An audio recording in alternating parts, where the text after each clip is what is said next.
Jadi gimana sih sebenarnya bisnis law BINUS itu bisa dapat akreditasi internasional? Nah sekarang nih gue lagi nongkrong sama Kyle, alumni bisnis law BINUS, presiden International Law Student Association BINUS angkatan pertama. Kyle, gimana kabarnya? Iya, thank you Mas, baik-baik, puji Tuhan. Thank you Ini sudah baru di sini. pulang kantor atau meeting? Iya, pulang kantor langsung menerjang kemacetan ke sini. Oh gitu ya, Jakarta, masih Iya. Jakarta lah ya? Masih. Karir masih Jakarta Masih ya? Jakarta Kyle, Pusat. cerita dong dikit gimana dulu awal jadi presiden ILSA BINUS pertama, berapa orang waktu itu? Iya. Jadi teman-teman kenalan, nama saya Kyle. Dulu pertama kali sama Mas Zaki kita bangun ILSA bareng-bareng. Dulu startingnya itu cuman, berapa ya Mas? Kayak mungkin 10 kurang ya malah. Iya. Itu terus saya yang bontot paling muda, angkatan muda.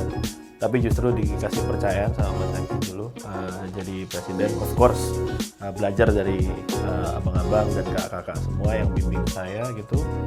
Dan ya kita dulu punya ya visi yang jelas ya. Kita punya visi yang jelas. Semangatnya adalah kita pengen maju, kita pengen berkembang, kita pengen join event-event internasional, kita pengen compete dengan kampus-kampus lain, dan itu bridge-nya dan platformnya itu melalui International Law Student Association atau ILSA BINUS. Dulu tuh bahkan ini ya apa vice president segala macam tuh si Akmal mantan ketua HIMSLO Betul. waktu itu kan. Tapi mereka tuh bisa kolaborasi gitu. Jadi bukan senioritas junioritas. Betul. Walaupun ya juniornya memimpin, tetapi yang seniornya juga memberikan ruang gitu. Biar semuanya bisa berjalan sesuai dengan visi tadi itu kan. Iya. Dulu ikut kompetisi ada berapa dan kabarnya langsung juara waktu itu ya. Benar kan Kak? Iya. Mungkin itu bukan saya ya, tapi itu teman-teman lain, tim kita lah ya. Tim kita, ya. yang kita pupuk, kita breed gitu dengan segala keterbatasan kita tentunya ya, itu dengan segala keterbatasan dan dengan segala plus minusnya kita dari tim yang ada. Kita cuma punya satu, kita Iya. cuma punya dedication. Kita cuma punya dedication, kita nggak punya uang, kita nggak punya koneksi, kita nggak punya Pelatih yang udah ada akses, established iya, gitu ya. karena kita cuma Nggak ada punya alumni juga. Iya, kita cuma satu, dedication gitu. Dan kita of course dibimbing sama Mas Zaki, dan tadi itu salah satu highlight yang menarik Mas, karena di BINUS nggak ada yang namanya senioritas atau apa gitu. Saya jadi presiden, tapi wakil saya Bang Akmal, Bang Farhan Akmal sama Bang Putra, dua-duanya senior. Bang Akmal lebih tua 2 tahun malah. Saya angkatan 19, Bang Akmal 17. Ya di situ malah dibantu, diarahkan, ada problem dicoba jadi penengah, dan itu jadi menurut saya dinamika yang sangat menarik. Saya percaya kayaknya nggak di semua kampus deh kayaknya ya. Iya. Ada yang mimpin malah juniornya gitu. Benar. Nah, tapi di situ akhirnya saya bisa belajar banyak sekali dari Bang Akmal dan dari kakak-kakak yang lain juga, dan akhirnya salah satu hasilnya pastrunya adalah waktu kita pertama kali join, langsung pertama kali masuk ke apa ya, mungkin kasarannya masuk ke babak penyisihannya gitu ya. Iya, itu di International Humanitarian Law MUT, IHL MUT, itu teman-teman kita yang kita sampai sekarang masih aktif join. Itu salah satu pengalaman ini sih teman-teman ya. Saya waktu itu kebetulan nggak ikut, tapi ikut membantu support lah gitu. Itu menarik sih pengalaman. Waktu itu kita dapat the best persecutor ya. Best ya, memo Memo juga. Itu IHL ya. Setelah itu FIS ya juga ikut ya. Ya, FIS pertama kali itu kompetisi yang besar teman-teman, dihadiri dan diikuti oleh seluruh kampus hukum di seluruh dunia, law school di seluruh dunia, bahkan sampai kayak top schools kayak ya sebutlah Mas, kayak yang Harvard, Yale gitu, dan powerhouse di Asia kayak National University Singapura, Hong Kong, dan kawan-kawannya itu semua join. Tapi kita join karena waktu itu nggak bisa berangkat ke sana karena memang COVID ya, 2021. Persiapan lama sekali, 7-8 bulan. Iya. Iya, itu juga Mas Zaki dan para dosen-dosen di bisnis law BINUS itu itu pengalaman sampai sekarang teman-teman FIS semuanya by the way nama kompetisinya Willem C. FIS Commercial Arbitration Moot, itu diambil dari nama orang ya, Willem C. FIS, kita pendekkan singkatannya namanya FIS Moot. FIS Moot tuh salah satu pengalaman sampai, bukan cuma saya ya mas, teman-teman yang ikut FIS Moot dulu tuh sampai sekarang tuh masih jadi pengalaman yang membekas gitu, karena kita satu sama lain kita nggak cuman berkompetisi gitu, tapi kita juga selain sharing kehidupan, kita juga sharing pengalaman dengan teman-teman dari kampus lain, bukan cuma di Indonesia, di luar negeri juga ada yang sampai kontak-kontakan di LinkedIn dan sosmed lainnya gitu sih. Itu mungkin kita tahun pertama main belum menang, tapi itu jadi stepping stone yang luar biasa buat, bahkan tidak hanya jadi peserta ya. Ya. Kel pernah jadi juri juga ya. Pernah. Itu di kompetisi apa waktu itu? Di waktu itu digelar sama beberapa organisasi arbitrase di manapun biasanya. Organisasi arbitrase ini ya arbitration institution ini yang jadi sponsornya Civis, Willem Civis itu mereka ngadain namanya pre-moot. Jadi pemanasan lomba pemanasan sebelum kita hari H Mootnya itu beberapa di negara-negara di Timur Tengah sih, kayak di kalau nggak salah terakhir itu di Irak atau di Iran, terus ada di Shalakani itu di Turki juga ada. Itu saya apply jadi salah satu juri, judge, arbitrator bahasanya. Itu di approve, terus saya anak yang kasarannya ini nggak tahu apa-apa. Ya tapi of course belajar ya, kita bukan cuma nggak tahu apa-apa nih, tapi nggak boleh sama Mas Zaki ini, nggak boleh nggak tahu apa-apa ya Mas, harus belajar. Tapi pengalaman masih mahasiswa, saya online gitu bareng sama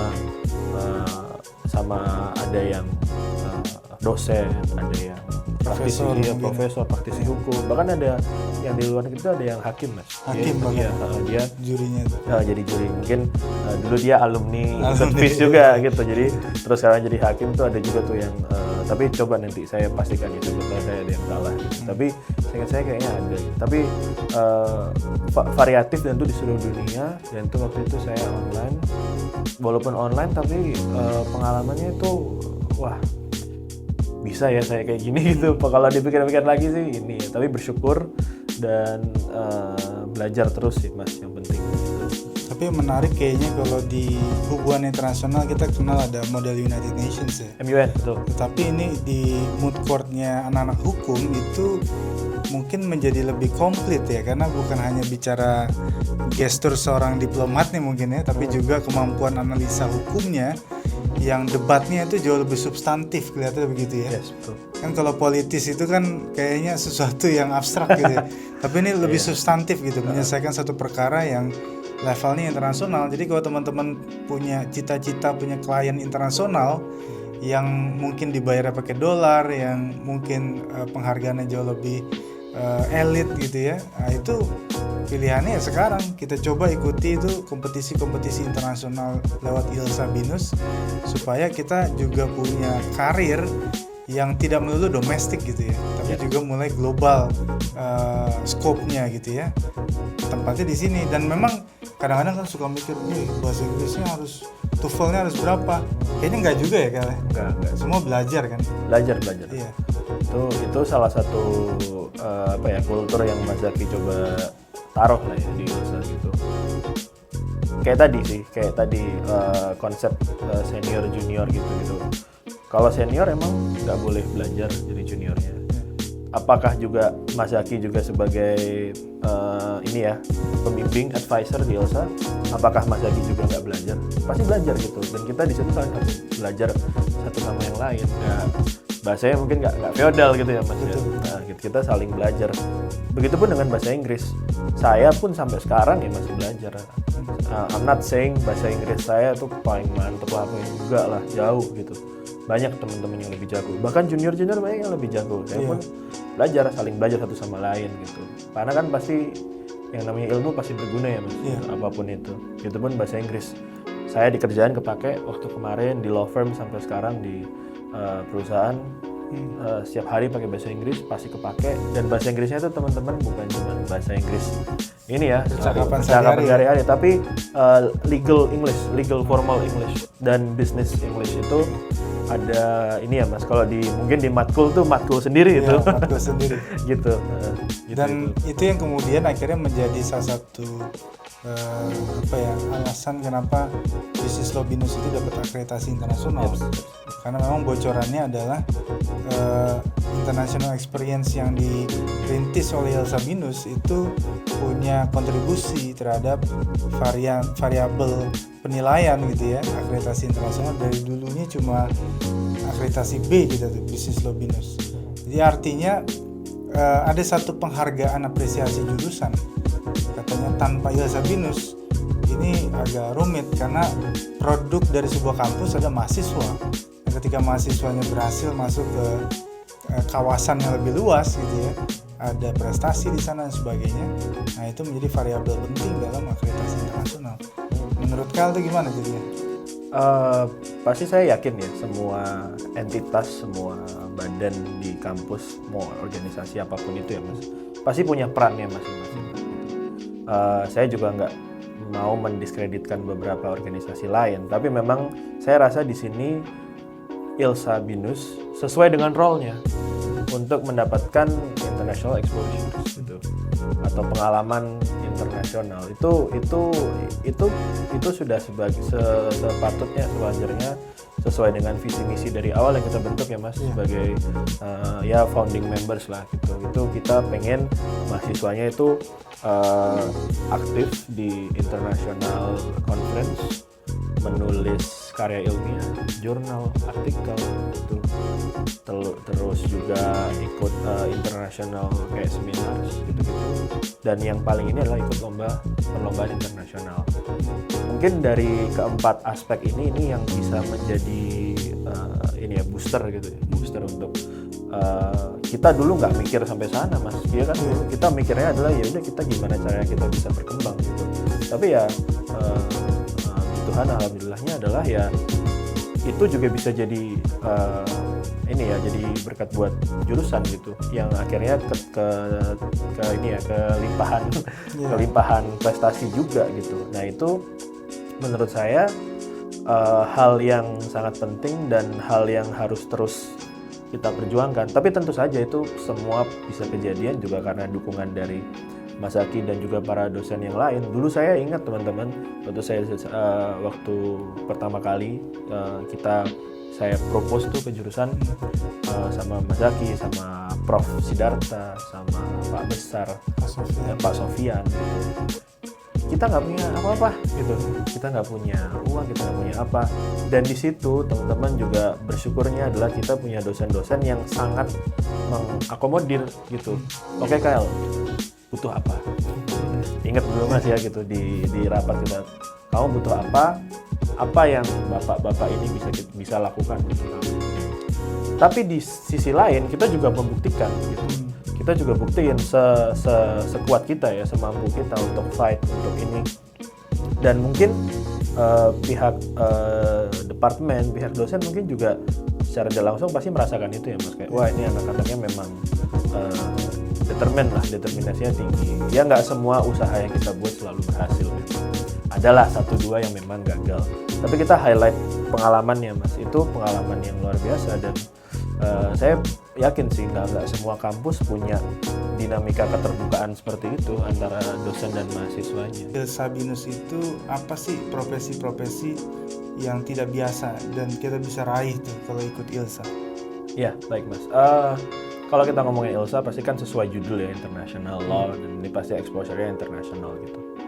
Kalau memang kita ngomongin profesi, pasti kalau kita berbicara soal mahasiswa hukum, alumni mahasiswa hukum ya, yang common lah ya, yang general itu adalah kalau nggak jadi lawyer ya, legal consultant atau in-house counsel, legal di perusahaan.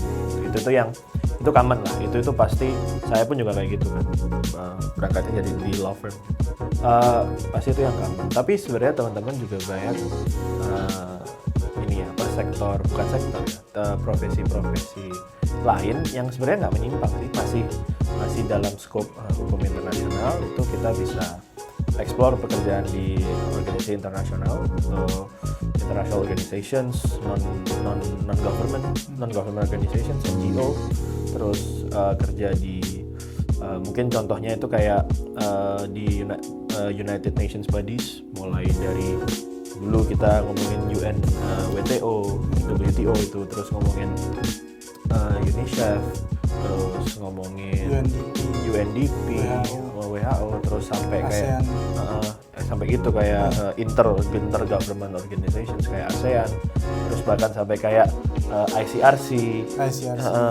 Itu sebenarnya semua teman-teman tuh punya aspek hukum internasional yang bisa digali gitu. Kayak dulu kan Mas Eki juga punya pengalaman ya terkait ngurusin terkait sengketa dagang internasional gitu, terus sengketa WTO itu kan juga di situ tuh peran profesi hukum dan ahli hukum itu sangat substansial, karena memang untuk aspek hukum tuh kayaknya memang nggak bisa digantikan dengan profesi lain ya Mas. Mau di organisasi atau di perusahaan apapun, aspek hukum tuh kayaknya nggak bisa dikerjakan sama orang yang non profesi, yang non sarjana hukum gitu, nggak bisa gitu.